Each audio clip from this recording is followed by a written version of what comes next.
This is your Honker highlight. In an unusual doubleheader consisting of two 7-inning games in which Rochester played as the home team in the first game and the road team in their own ballpark in the second, the Honkers posted a 10-3 rout in the first and rallied for an 8-6 win in extra innings in the second to sweep the Wisconsin Woodchucks. In the first game, Phil Haig was on the mound for Rochester, making just his second start of the year after coming back from some shoulder problems, and he looked great for his first couple of innings. But in the third, he was touched by a 2-run home run off the bat of Chad Wright that put the Woodchucks on top 2-0.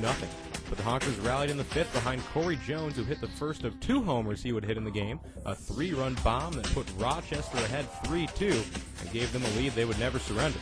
Meanwhile, Chris Otten would add a 2-run single in the inning to make it 5-2, and the Honkers would push across 2 more runs before the frame was over to leave the fifth ahead 7-2. Phil Haig was done after 5 innings and handed the ball off to Scott McGuff, who would complete the game, allowing just a single run over his 2 innings of work. Rochester would also add more insurance in the 6th behind another Jones home run, this time a 2-run shot, and score 3 total runs in the inning to take a 10-3 lead and hold that score the rest of the game.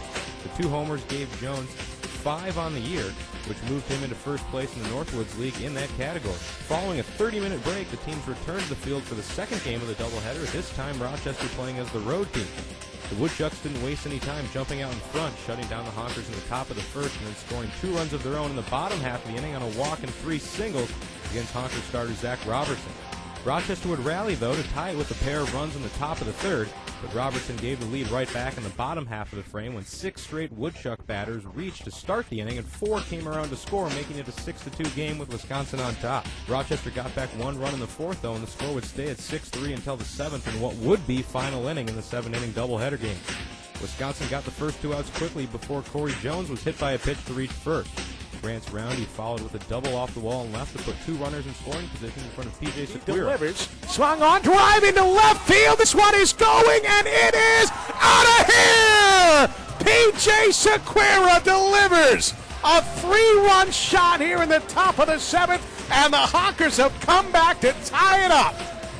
He crushed the ball over the wall and left for a 3-run home run that tied the game and would send it to extra innings after Eric Sekula put up a 0 in the bottom half of the inning to shut down the Woodchucks there. The game stayed scoreless for 2 innings before the Honkers would finally break through in the top of the 10th. Working against Jeremy Brewer, who came out of the bullpen to start that frame, Otten and then Danny Brock led off the inning with back-to-back solo home runs over the wall and left to make it an 8-6 game with the Honkers on top. Sekula, who had stayed in the game and was entering his 4th inning of work out of the bullpen, shut down the Woodchucks again in the bottom of the 10th to secure the victory and earn his first win of the season to go to 1-1. Called third strike, a breaking ball. Got it in on the outer half there, and folks, you can chalk one up for the good guys again.